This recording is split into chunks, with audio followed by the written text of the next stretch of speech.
थारा मन मोलिए मैया री मैया के भगता के संग में होली खेलिए मैया।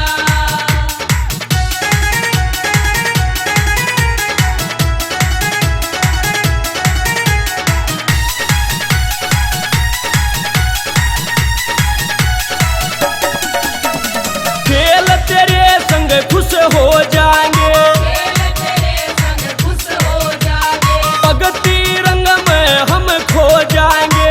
भक्ति रंग में हम खो जाएंगे। लगा प्रेम त गुलाल भक्ति में बेलिए मैया मैया के भगता के संग में होली खेलिए मैया।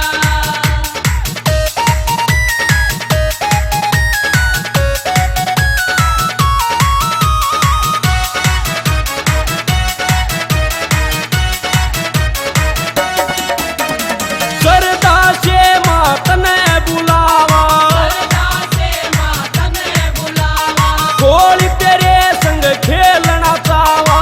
होली तेरे संग खेलना चावा। करके आशा पूरी शरण में ले लिए मैया री मैया के भगता के संग में होली खेलिए मैया।